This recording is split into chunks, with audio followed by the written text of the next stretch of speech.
Buenos días, amada congregación. ¿Cómo se encuentran el día de hoy? Gracias a Dios. Vamos a empezar un poquito fuerte. Oramos y bajamos la intensidad. En el capítulo 5 vimos a Jesús como sumo sacerdote según el orden de Melquisedec, que fue prometido desde el Antiguo Testamento. Más adelante, no es venganza o represalia de que Sam se metió a mi porción y ahora yo me voy a meter a la suya, sino que las dos están estrechamente conectadas, como vamos a ver en la primera palabra del capítulo 6.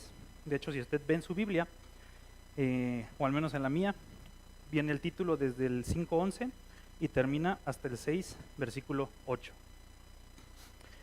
Entonces, nos menciona que hay mucho que decir, pero que es difícil de explicar, porque la audiencia se ha hecho tarda para oír. La pregunta para nosotros esta mañana, ¿nosotros también somos tardos para oír? Hace una fuerte exhortación a que debiendo ya ser maestros, lo cual implica que entonces yo ya fui discípulo, caminé con un maestro, me enseñó, aprendí, y ahora yo con esa responsabilidad comunico como maestro a otros esa responsabilidad de poder preparar otros discípulos.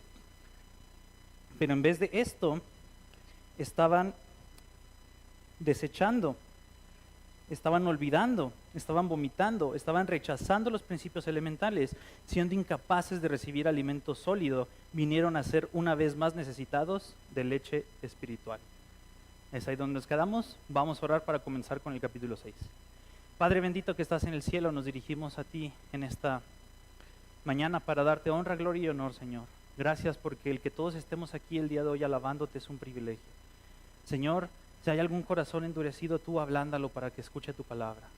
Sea tu Santo Espíritu haciendo la obra, y en los que ya has hecho la obra, Señor, permite que podamos seguir creciendo en madurez. Abre nuestros oídos, que no seamos sordos a ti. Úsame como instrumento en tus manos en esta mañana una vez más, Señor. Ten gracia y misericordia de mí, aunque no lo merezco, una vez más. En Cristo Jesús. Amén. Entonces, esta porción, si vas al capítulo 6, versículo 1, inicia con la palabra por tanto. Esta palabra es un conector muy importante. Aquí, como siempre me adelanté, pero es lo que les digo, tiene la estructura de que el subtítulo viene acompañando estos versículos, desde el 5. Con estos primeros versículos del capítulo 6 y los que Sam expuso la semana pasada, el domingo, están conectados. Y en este, por tanto, conecta ambas ideas. Entonces, voy a poner un ejemplo. Si Juan está estudiando mucho para su examen final, ha hecho todas las tareas, es participativo, ha aprendido mucho, es respetuoso con sus maestros, compañeros, etcétera, por tanto, él pasará el curso. Hay una circunstancia A y una circunstancia B que están conectados por esta palabra por tanto. Así como la porción que expuso Samuel y la que se va a ser expuesta el día de hoy es por tanto. Y eso me encanta, porque entonces cuando viene anteriormente diciéndonos que es difícil de explicar, viene hablando de la porción de la semana pasada y también de la de esta. Ya llegaremos a esa parte, pero debe de recordar una vez más la advertencia de Hebreos 2:1. Debemos prestar mucha atención a lo que hemos oído, no sea que nos desviemos. Ahorita le voy a volver a retomar esto en el versículo 4. Entonces tenemos este gran conector entre estos dos textos. Entonces, teniendo aclarado esto, veamos que ahora el autor nos dice una palabra. Vamos a leer los primeros versículos.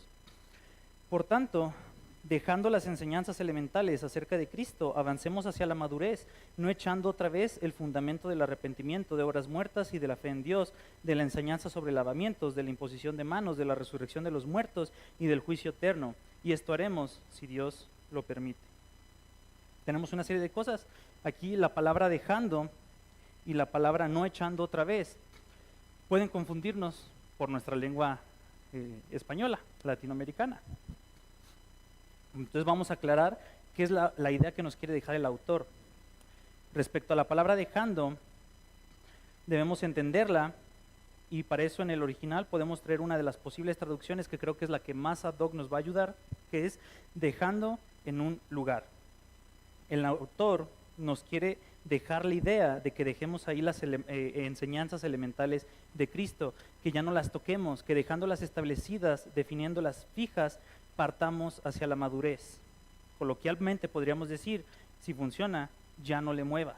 El punto aquí del autor es que nos quiere expresar nuestro punto de partida, y de hecho así se titula nuestro primer punto del día de hoy, nuestro punto de partida o el punto de partida.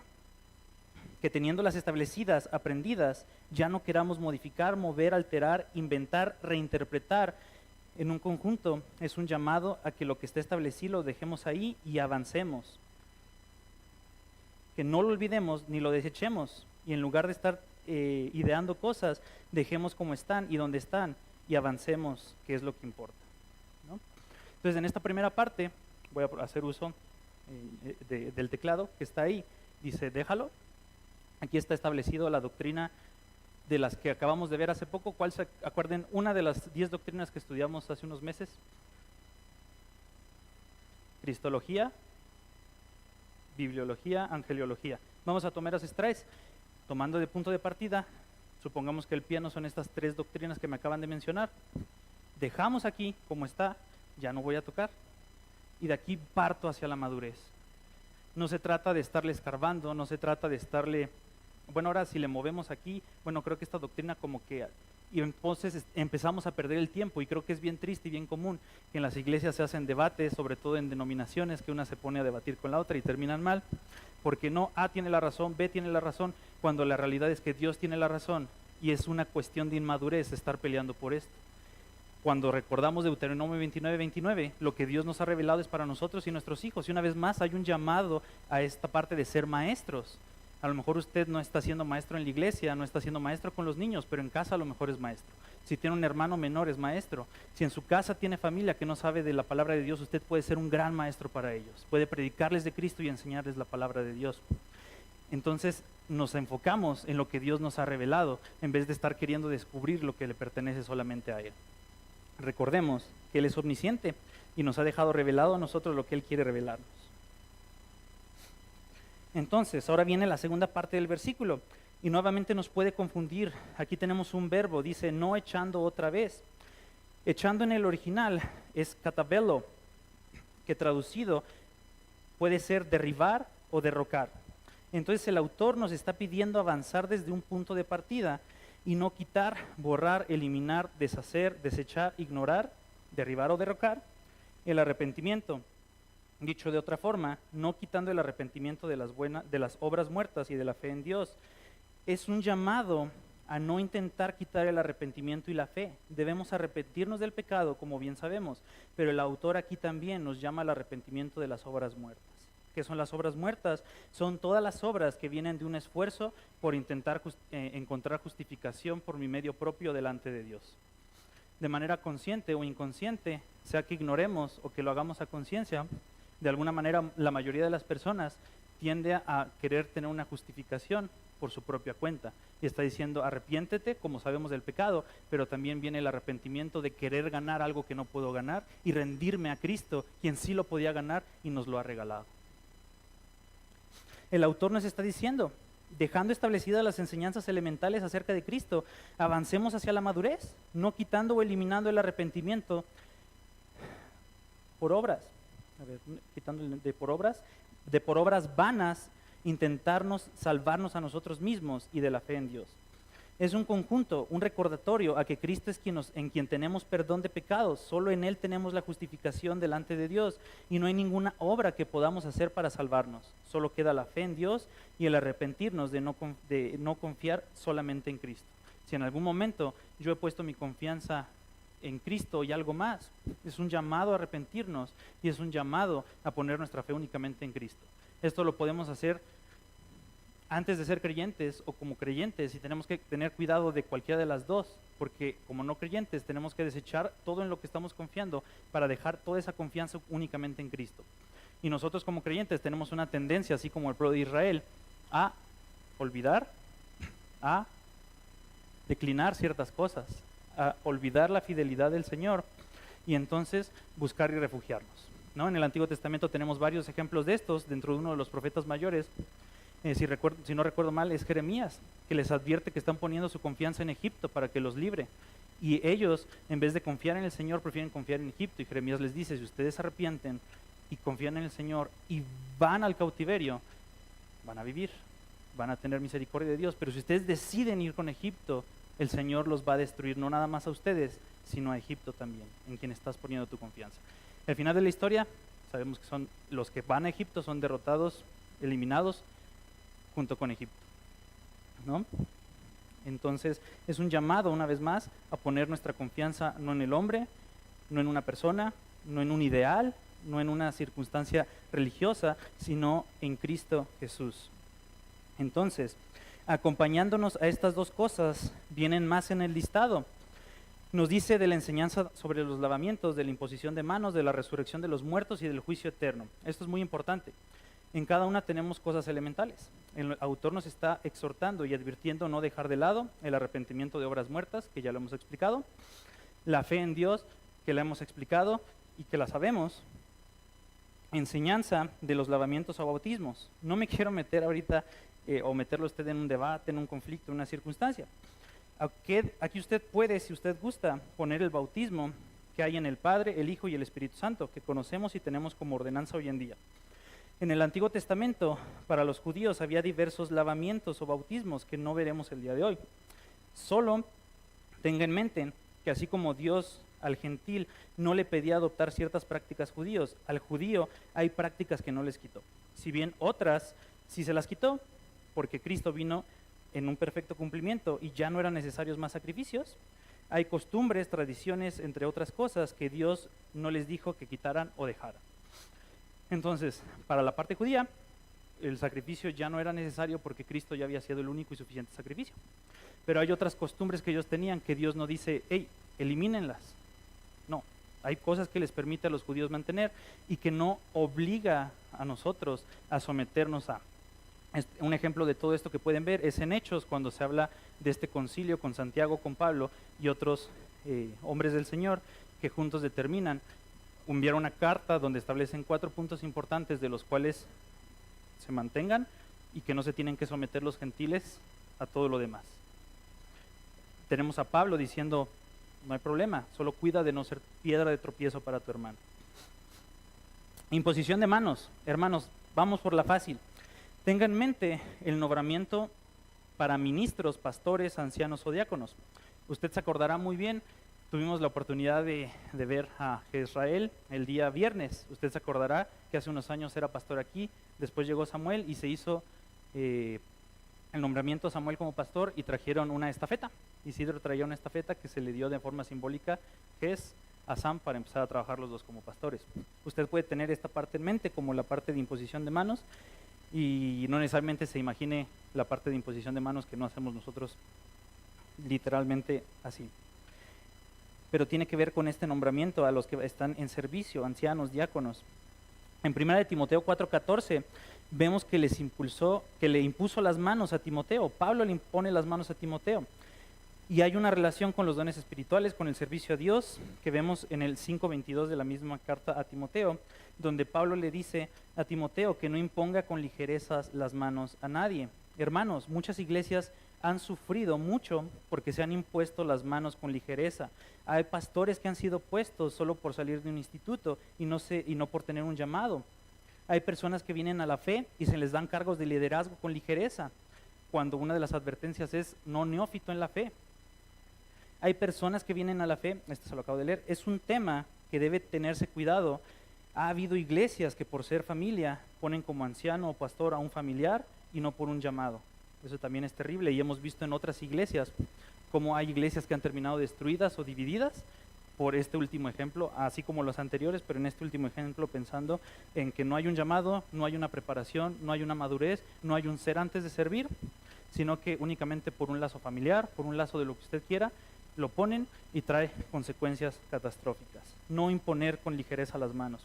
La resurrección de los muertos. Vamos de manera fácil, recordemos que la audiencia aquí principalmente originalmente eran judíos. Ahorita vamos a ver qué tipo de judíos, en un sentido de que precisamente estaban muy tentados a apostatar. Pero teniendo en cuenta que son judíos, debemos recordar y saber que en los tiempos de Jesús y en los tiempos donde se escribe esta carta, existían aún 2 sectas judías. No digo que sean las únicas 2 que existían, pero podemos destacar a los saduceos y fariseos. Los saduceos tenían como características principales que podemos destacar que negaban la resurrección de los muertos e inmortalidad del alma, así que como para ellos la única palabra inspirada por Dios era el Pentateuco o la Torá, los primeros 5 libros de su Biblia, Génesis a Deuteronomio. Son 2 características de los saduceos. Entonces es un llamado a tener cuidado con esto, a recordar el regalo de vida eterna y la resurrección física de los muertos prometida por Dios para un futuro. Juicio eterno. Hermano, no tengo mucho que decir. Hoy en día vemos terribles corrientes desviadas, aún dentro del cristianismo, que niegan el juicio eterno de Dios, niegan el infierno, niegan el castigo por el pecado, entre lo que usted pueda recordar. Hay un infierno y todos merecemos ir ahí por nuestro pecado y padecer la ira de Dios. Pero es por Cristo Jesús que somos perdonados. Él padeció nuestro castigo, pagó el precio que debía ser pagado. Por Él podemos tener salvación, arrepintiéndonos y poniendo nuestra fe solamente en Él. Él pagó el precio, hermano. Lo recordábamos hace unos momentos en la Cena del Señor. Los hermosos cantos lo recordábamos y debemos recordarlo cada instante de nuestra vida. Y poniendo nuestra fe solamente en Él, que vivió una vida perfecta y sin pecado. Donde nosotros hemos fallado, Él no falló. Nacido en una virgen, viviendo esa vida perfecta, muere en la cruz padeciendo la ira de Dios en nuestro lugar y resucita al tercer día. Y es parte de lo que también proclamamos en la Cena del Señor, que no tenemos un Señor, que no tenemos un Mesías que esté muerto, sino uno resucitado y que vive y que reina y reinará por los siglos de los siglos. Después viene, esto haremos si Dios permite. Dependemos de Dios completamente para vivir una vida que lo glorifique a Él. Además, aquí conectamos una vez más con el 5.11. Nos habla de lo difícil de expresar. En el 6.1 vimos el conector por tanto. Ahora esto intentaremos hacer. Dios nos dé sabiduría y discernimiento. Y recordemos una vez más Hebreos 2.1, porque vamos a entrar en una porción sumamente difícil. Cuidémonos de lo que escuchamos, no sea que nos desviemos. El punto 2 inicia con una pregunta. ¿La salvación se pierde? Yo creo que usted sabe la respuesta. Pero vamos a leer este pasaje. Porque en el caso de los que fueron una vez iluminados, que probaron del don celestial y fueron hechos partícipes del Espíritu Santo, que gustaron la buena palabra de Dios y de los poderes del siglo venidero, pero después cayeron, es imposible renovarlos otra vez para arrepentimiento, puesto que de nuevo crucifican para sí mismos al Hijo de Dios y lo exponen a la ignominia pública. Cuando yo empecé a trabajar hace 3 semanas esta porción y leí la porción, me llevé las manos a la cabeza, me paré, dije vamos a hacer un break, un corte, voy a trabajar sobre los primeros versículos y estos segundos no es que no ore, sino que voy a orar aún más y que el Señor nos dé sabiduría. La respuesta rápida y fácil: no se pierde la salvación, y tenemos más de 200 versículos en la Biblia, en el Nuevo Testamento, que apoyan y sustentan que la salvación no se pierde. Entonces, cuando venimos y tenemos una porción con 3 versículos, podemos poner en la balanza los 200 y entonces ver que tenemos que entrar con cuidado a la interpretación del pasaje, porque entonces yo soy el que está cometiendo el error. Recordemos la doctrina, hace rato no la mencionaron, o sí, pero hablamos en su momento de la bibliología, de la inerrancia de la palabra de Dios, de la perfección y el que no tiene error. Entonces, coloquialmente decimos, ni siquiera la ganaste, te la regalaron, ¿cómo podrías perderla? Ahora vamos a entrar, antes de entrar al texto y desmenuzarlo, vamos a entender un poquito este contexto de la audiencia original. Nuestros hermanos estaban en varios problemas. Los principales era la gran y terrible persecución que estaban padeciendo. Un problema de poner la fe en Cristo, más otra cosa, el problema de restarle a Cristo, un problema de madurez, como hemos visto estos domingos, este problema de de querer eliminar las cosas esenciales, de querer torcer, modificar, combinar, de las cosas básicas que no estaban fijas en ellos, que aún no terminaban de digerirlas, que seguían teniendo que tomar leche espiritual, como lo dijo el mismo autor. Teniendo en cuenta que hay un problema enorme de persecución, de aflicción, de peligro para nuestros hermanos en estos momentos, hoy en día también, pero en estos momentos de la audiencia original, era muy fácil, había una gran tentación a apostatar. Por eso la enseñanza de hoy se llama advertencia contra la apostasía. Entonces, mis hermanos, tenemos que tener esto en cuenta y en mente. Con las pruebas, yo creo que Adrián oraba por las peticiones que hay. Hemos tenido como iglesia aflicción, tribulación y prueba durante ya un rato. Y yo creo que dentro de estas pruebas, más de una vez en nosotros ha venido incertidumbre, ha venido duda, ha venido, Señor, clamo a ti, ¿dónde está tu respuesta? Ha venido esa tentación a claudicar, ha venido esa tentación a dejar de tener fe. Pero gracias a su misericordia nos hemos sostenido. Y me voy a adelantar un poquito, pero es porque usted es oveja. Y hay una promesa hermosa, que si usted es oveja de Cristo, nadie ni nada los puede arrebatar de su mano. Y nos vamos a apoyar en ese versículo más adelante para explicar esta porción. Entonces, con la lectura, quiero que veamos estos dos pasajes importantes. En Juan 10, 27 al 30, lo vamos a leer, y si gusta tenerlo abierto tantito, para tenerlo ahí a la mano en lo que trabajamos con él.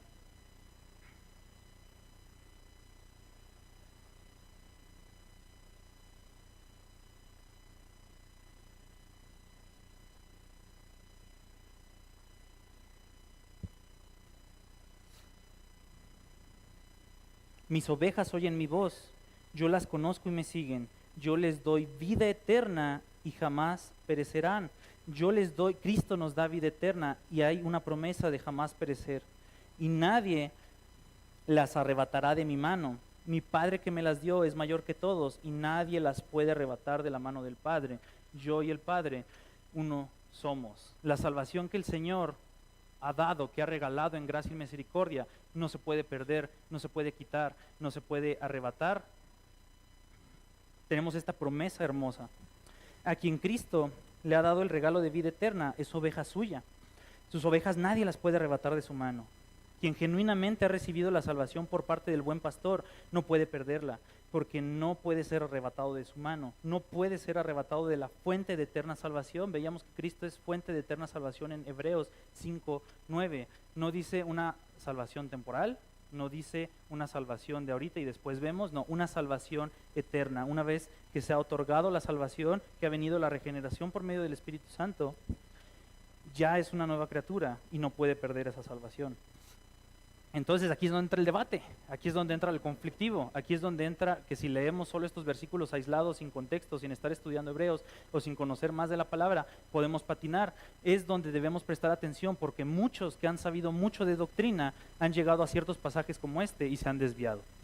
Déjeme compartirle que hay dos pasajes en la Biblia que me encantan y son de mis favoritos por esta complejidad y por la gracia y misericordia que el Señor ha tenido para conmigo y para con nosotros en darnos el entendimiento. Uno de esos es este y el otro no me dejará leer mi amado hermano Leo. Una vez estábamos sentados en su casa, yo tenía que hacer unas tareas de hermenéutica hace como casi un año en Santiago. Cuando llego a la porción de Santiago 2:14 al 26, hay versículos que si se leen aislados nos meten en las mismas complicaciones y entonces creo que Leo no me dejaba mentir.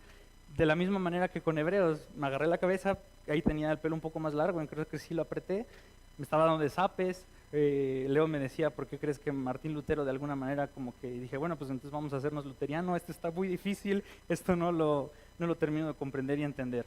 Gracias a Dios, después de estar estudiando más tiempo esa porción, estar analizando, estar orando y pidiendo discernimiento al Señor, pude llegar a la correcta interpretación de ese pasaje de Santiago, de la misma manera que el día de hoy llegaremos a esto.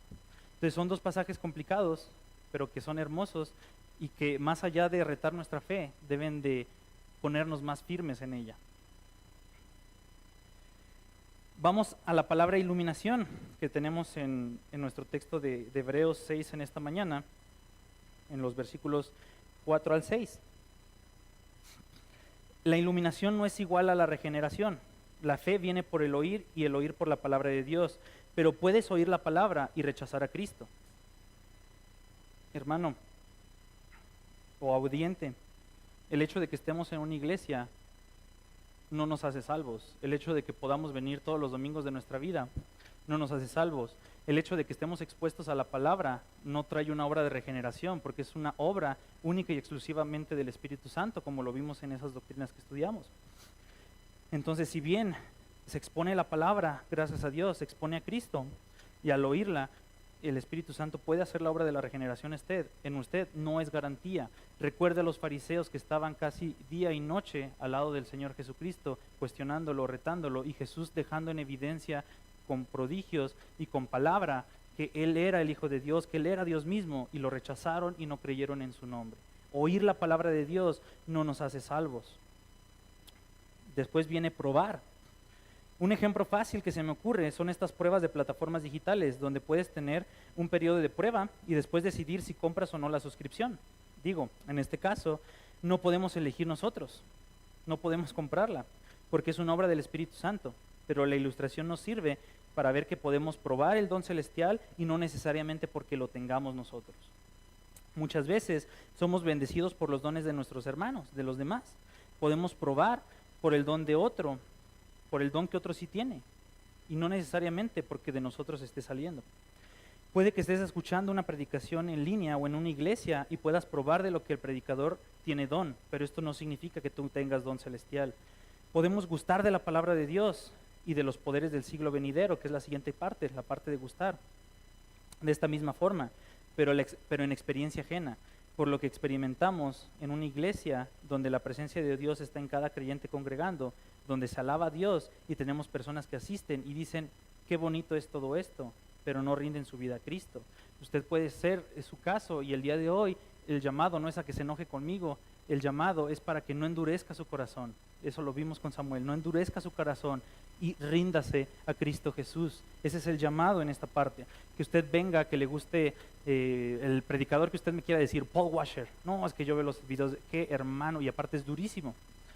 Qué hermano, qué bendecido que esto. Y a lo mejor usted no ha recibido esta obra de regeneración, pero solamente en vez de ser predicada la palabra de Dios, para usted es un orador más, es un motivador más, es un coach de vida más, en vez de un predicador de la palabra, en vez de un instrumento de Dios. Y usted goza de los beneficios de este gran hombre que tiene dones espirituales y recibe y gusta de la palabra de Dios, pero no necesariamente porque haya habido una regeneración. Entonces es una llamada a ablandar nuestro corazón, a autoexaminarnos, y si no hemos rendido nuestra vida en Cristo, si no hemos ido a Él con un espíritu y un corazón humillado y contrito, el día es hoy, porque Él ha prometido en una parte de los Salmos que quien se presenta de esta manera va a ser aceptado delante de Dios.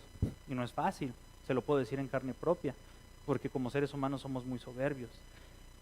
Uno de mis talones de Aquiles con los que he estado luchando estos meses, después de darme cuenta, porque antes de darme cuenta cómo luchaba contra eso, pero desde que me di cuenta, es con la soberbia. Entonces, ahora imagínese si no tuviera a Cristo. Entonces, nuestro corazón no lo endurezcamos.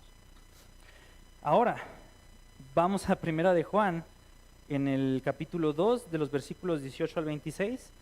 Vamos a dar lectura nada más, no nos vamos a detener mucho, es para darnos un apoyo en este tema que estamos viendo de la apostasía, donde este texto es una advertencia a apostasía, es una advertencia a examinación, más que un texto para decir que la salvación se puede perder, porque eso no es algo que pueda pasar. Dice el 18, hijitos míos, es la última hora, y así como oyeron que el anticristo viene, también ahora han surgido muchos anticristos. Por eso sabemos que es la última hora. Ellos salieron de nosotros, pero en realidad no eran de nosotros, porque si hubieran sido de nosotros, habían permanecido con nosotros, pero salieron a fin de que se manifestara que no todos son de nosotros, pero ustedes tienen la unción del Santo, y todos ustedes lo saben. No les he escrito porque ignoren la verdad, sino porque la conocen, y porque ninguna mentira procede de la verdad. ¿Quién es el mentiroso? Sino el que niega que Jesús es el Cristo. Este es el anticristo, el que niega al Padre y al Hijo. Todo aquel que niega al Hijo tampoco tiene al Padre. El que confiesa al Hijo tiene también al Padre. En cuanto a ustedes, que permanezcan ustedes lo que oyeron desde el principio. ¿Recuerda el punto de partida?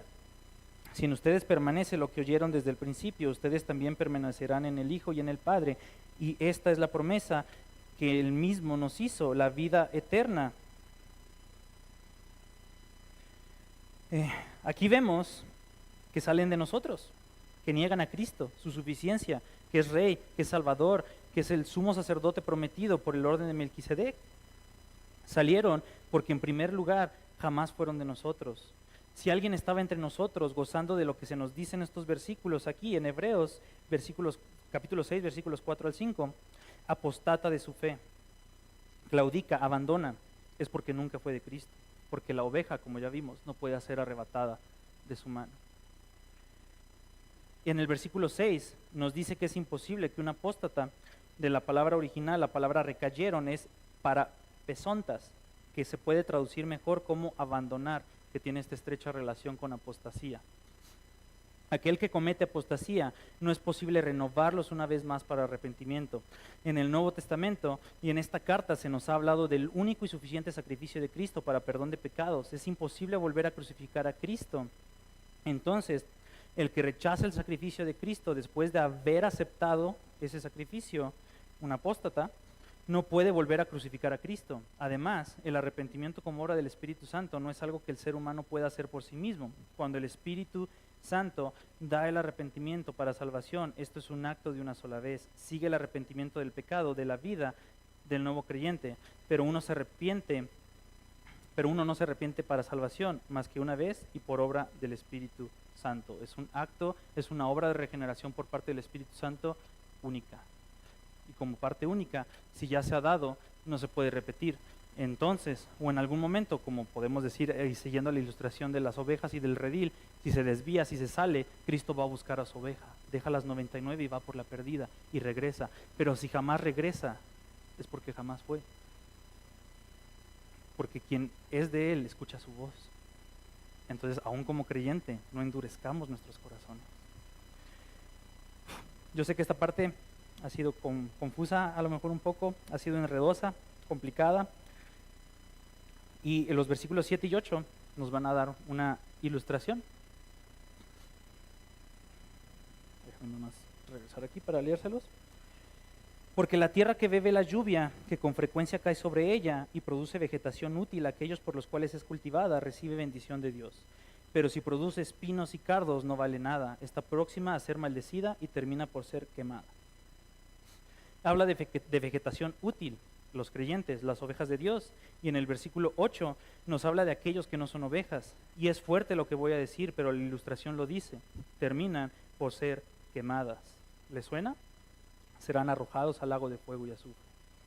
Vea por qué la importancia, la advertencia tan importante y tan impactante, pues para aquel que apostata nunca fue salvo y está condenado al infierno. Por ello, para los que somos creyentes, el autor de Hebreos, el apóstol Pablo, el apóstol Juan, el apóstol Pedro, entre otros, nos llaman constantemente a no abandonar, a terminar la carrera, a seguir hacia la meta, a no rendirnos. Son también pasajes de aliento a nuestras vidas, porque sabemos que al final tendremos en la eternidad con nuestro Salvador Cristo Jesús. Es nuestra meta, es nuestro gozo, es cuando quiero claudicar, cuando mi fe, cuando no escucho la voz de Dios, cuando no veo la respuesta, cuando estoy como joven, incertidumbre, Señor, ¿qué está pasando? ¿Por qué esto, lo otro, aquello? ¿Por qué a mí? ¿Por qué mis enemigos me rodean? En los Salmos puede ver a la situación de David y muchas veces nosotros estamos en situaciones parecidas. A lo mejor no es un enemigo físico como en el caso de David, pero tenemos enemigos que se levantan en contra nuestra. Y en esos momentos nuestra esperanza es que Cristo Jesús está al final. Pero si yo realmente no he creído esto, si no ha venido esa fe a mí, si como creyentes se nos es tentador claudicar, se nos es tentador abandonar, se nos es tentador retirarnos, dejarnos de congregar, de hacer muchas cosas, para el que no tiene a Cristo le es imposible terminar la carrera. Tenemos una promesa que en Cristo la terminaremos y en la meta está nuestro precioso Salvador que murió en la cruz para recibirnos con los brazos abiertos, y eso nos puede llenar de gozo y de alegría y de lágrimas por decir ese día precioso que seremos glorificados y sin pecado habitaremos en su santa presencia. Pero el que no, ¿cómo se va a mantener firme? El que no va a terminar claudicando, el que no va a terminar la carrera. Y es una advertencia constante en el Nuevo Testamento. Ejemplos tenemos muchos, tristes. Podemos tener dos. El autor de un libro, que no me acuerdo del autor, entonces sirve que no lo quemamos, pero es un autor de un libro que fue muy conocido en su momento. Dile adiós a las citas amorosas y dile sí al cortejo, o una cosa parecida.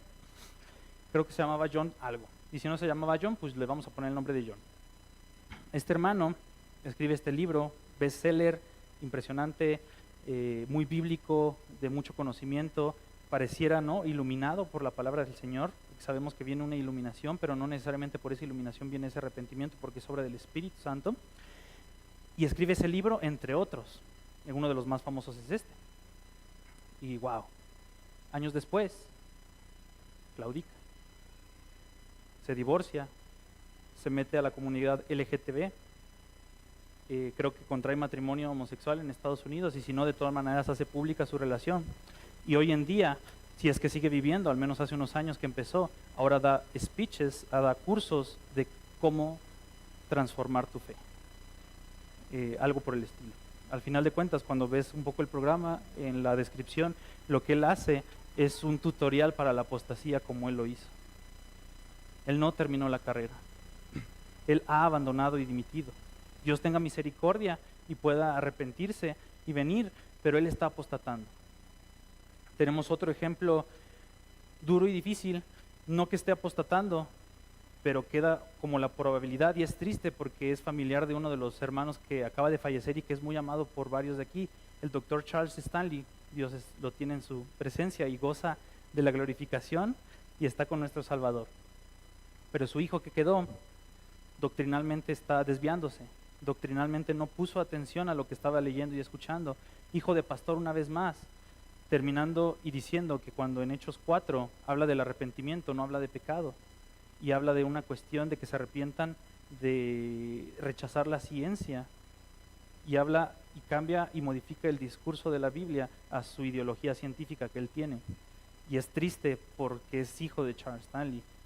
Y es una vez más una fuerte advertencia y es un fuerte recordatorio de que no hay garantías. Charles Stanley no nada más es un pastor de iglesia, sino que es un hombre reconocido a nivel mundial como un pastor que fue de gran bendición para la vida de millones de personas alrededor del mundo, con un ministerio impresionantemente grande, y que su propio hijo está desviándose. Dios tenga misericordia y lo reivindique y siga el camino y termine la carrera. Y esperemos no escuchar más adelante que él no escuchó la advertencia y apostató. Pero no todo es desalentador. Tenemos este hermoso punto número 3, una esperanza para las ovejas de Cristo, una esperanza para nosotros que hemos puesto nuestra fe en Cristo Jesús. Pero en cuanto a ustedes, amados, aunque hablemos de esta manera, estamos persuadidos de que las cosas son mejores y que pertenecen a la salvación, porque Dios no es injusto como para olvidarse de la obra de ustedes y del amor que han mostrado hacia su nombre, habiendo servido y sirviendo aún a los santos. Pero deseamos que cada uno de ustedes muestre la misma solicitud hasta el fin, para alcanzar la plena seguridad de la esperanza, al fin de que no sean perezosos, sino imitadores de los que mediante la fe y la paciencia heredan las promesas. Ahí le iba a agregar de Dios, al final sí son promesas de Dios, pero no lo dice el texto. En esta parte, el autor, así como Mateo, Pablo, Santiago, entre otros, muestra al creyente, a la oveja del Señor, que ésta da frutos. Del versículo 9 llama la atención cómo habla ahora. Pero en cuanto a ustedes, amados, aquí es una pregunta, ¿estará hablando de firmes, maduros? Está hablando, hermanos amados, ovejas del Señor. Aunque hablemos de esta manera, que vemos que es muy fuerte, persuadidos por las cosas mejores y que le pertenecen a la salvación. Piensen en algunas cosas que son mejores, que le pertenezcan a la salvación. Yo le regalo una: Cristo es mejor, el reino de Dios y su justicia, Cristo el dador de la salvación. Usted ponga ahí la que usted quiera, sus verdades bíblicas que están en su corazón y que son ese impulso en los momentos difíciles. Versículo 10, vemos fruto del genuino arrepentimiento y fe dados por el Espíritu Santo, y que Dios no es injusto como para olvidarse de estas obras, frutos, y del amor que se ha mostrado a su nombre. Y habla del servicio a los demás, hermanos. ¿Por qué? Porque recordemos que santo es apartado para Dios, o sea, ovejas. Versículo 11, y aquí esta parte de apartados nos va a ayudar para conectar y rematar por si hay alguna duda, porque es apartados. Entonces, si usted está apartado, no van a poder, ¿me explico? Tiene una esperanza hermosa. Nos muestra el deseo que cada uno mostremos la misma solicitud hasta el fin, hasta alcanzar la plena seguridad de la esperanza, hasta el fin, alcanzar. Hermanos, nuevamente el llamado a permanecer firmes hasta el final. Una ilustración. Piense cuando un niño trata de alcanzar unas galletas en un lugar alto. Él pretende, en su misión de alcanzar las galletas, pero aquí ya me salté un par. Se la voy a decir yo porque para buscar el texto. Supongamos que no estoy tan alto y que aquí hay un niño, imagínese, y aquí hay unas galletas y las está intentando de alcanzar. Él puede intentar una y otra vez. Si él se rinde y dimite, jamás va a alcanzar las galletas. Si él se esfuerza, si él se esmera, pues a lo mejor en algún momento empieza a pensar fuera de la caja. Dice, ok, creo que por ahí hay una silla, a lo mejor ella me sirve, hay una escalera, hay una cuerda que puedo intentar lanzar para alcanzar las galletas, hay algo. Y entonces alcanza por fin las galletas, persevera hasta el final. Ahora, ojo, nosotros no podemos aportar nada de salvación, es solamente una ilustración de la perseverancia con el ejemplo de este niño. La salvación le pertenece a Cristo, Él la ha dado y Él promete no quitárnosla. El apóstata no alcanzará la plena seguridad de la esperanza. Y el versículo 12 remata, a fin que no sean perezosos, sino imitadores de los que mediante la fe y la paciencia, la cual sabemos es ganada por las pruebas, como vemos en Santiago, heredan las promesas. En Hebreos 11 tenemos un salón de la fama de la fe, de muchos que heredaron las promesas para cumplir esto. Recuerda Isaac, que pese a lo que sea, él perseveró hasta el final y tuvo a su hijo Isaac.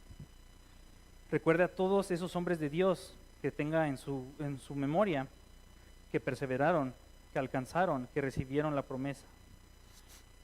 Ahora bien, cerremos esto con el ejemplo del apóstol Pablo, un hombre de Dios que sin duda no fue perezoso, que mediante la fe y la paciencia heredó las promesas, que sabemos que tuvo fuertes aflicciones, dificultades, tribulaciones, que fue encarcelado más de una ocasión, que cuando fue acusado falsamente por los judíos en el templo, es encarcelado y llevado delante de gobernantes, y sabiendo que él era inocente y que lo iban a matar los judíos, que solo estaban esperando la oportunidad, él apela al César como ciudadano romano, ciudadanía por su padre. Como ciudadano romano, lo que pide es estar delante del máximo gobernante en Roma. Cuán valentía, con la única esperanza de dos cosas: seguir llevando el evangelio a más personas, y dos, pues yo creo que nos quedamos con la una, de seguir llevando el evangelio, y se empieza a cumplir hasta los confines de la tierra, ¿no? El confín de los mundos que él conocía. Entonces podemos ver a Pablo que en medio del concilio predica ante Herodes Agripa. Si le suena el nombre, sabe que, no sé, yo creo que yo delante de Herodes Agripa a lo mejor no me animaría, pero Pablo fue valiente y fue e hizo y da un discurso impresionante, intenta y comparte el evangelio al final de cuentas y demuestra su inocencia, pero ha apelado al César. Ellos mismos como gobernantes dijeron, este concilio o esta reunión era para decir, mira, apeló al César, yo no encuentro de qué es culpable, yo no encuentro de qué acusarlo, tengo que escribir una carta para mandarlo a Roma y que lo puedan juzgar, no sé qué poner. Lo dice Festo. Y entonces cuando va con Herodes Agripa, que era una persona que conocía mucho de las costumbres de los judíos y estaba empapado en el tema, al final llegan a la misma conclusión, este hombre es inocente, si no hubiera apelado al César lo podríamos haber liberado en este instante.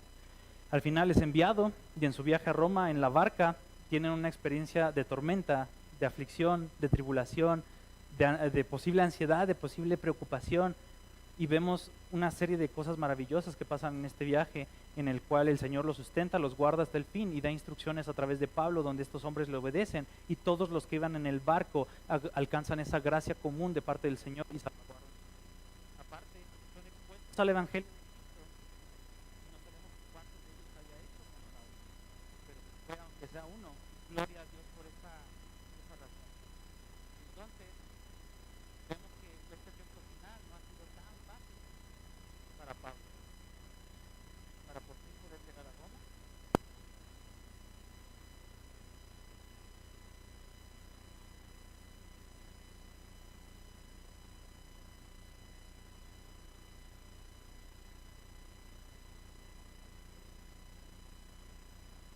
Tiene este viaje a Roma, llega, cambia condiciones, pero sigue encerrado, coloquialmente hoy podríamos decir bajo libertad en casa o encierro en casa, donde pues, él está en casa y puede recibir y pasa un proceso de circunstancias, ¿no? Pero vemos al final del libro de Hechos esta parte del barco y que llegan al final por la gracia y misericordia de Dios. Este es un ejemplo de los muchos de la vida de Pablo. Recuerden que también fue apedreado, pensaron que estaba muerto y por eso lo dejaron ahí tirado. Recuerden que constantemente era perseguido e intentado de ser asesinado por los judíos. Entonces, puede pensar que él no la tuvo fácil, pero perseveró hasta el final. El punto de traerle la vida de Pablo, este hombre de Dios, que como él le dice, que él no fue nada perezoso y que mediante la fe y la paciencia heredó las promesas, en la parte de a Timoteo, cerca del final de su vida, a su hijo verdadero en la fe, le dice que ha peleado la buena batalla. Sobre el final de su vida le ha dicho, he peleado la buena batalla, ha corrido la carrera. El texto nos está diciendo que no seamos perezosos, sino que imitemos a hombres como este. Si elegí a Pablo dentro de los muchos que puedo elegir, es por una razón, porque Pablo mismo lo dice de maravilla en Primera de los Corintios, capítulo 11, versículo 1. Sean imitadores de mí, así como yo soy de Cristo. El fin último es ser imitadores de nuestro Señor, de poder reflejar a Cristo a los demás. Vamos a orar para finalizar. Padre bendito que estás en el cielo, queremos darte honra, gloria y honor porque solamente tú eres digno de recibir toda alabanza. Gracias, Padre, porque en Cristo tenemos salvación, Señor. Y si tú hablas con tu voz a nosotros, si tú haces la obra en nosotros, nada ni nadie nos podrá arrebatar de ti. Podremos acabar la carrera, podremos afianzarnos a las esperanzas, a esa esperanza final de estar en los brazos de nuestro Salvador por la eternidad. Gracias, Padre. Ayúdanos a correr la carrera, a terminarla, y no solo terminarla, sino terminarla de buena manera. Ayúdanos a pelear la buena batalla de la fe. Trae fortaleza espiritual en medio de las pruebas y de las aflicciones que estamos padeciendo. Cada uno de nosotros como iglesia nos dolemos de todas y cada una de las circunstancias de cada familia, Señor.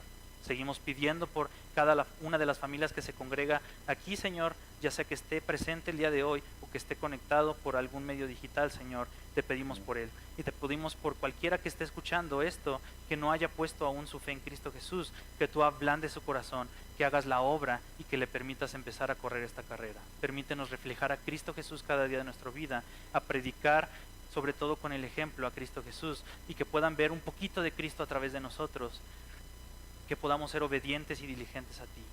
En Cristo Jesús, en ese bendito y precioso nombre, que es por sobre todos los nombres, en el cual un día toda rodilla se doblará y toda lengua confesará que Él es Señor, que Él es tú, que eres Dios.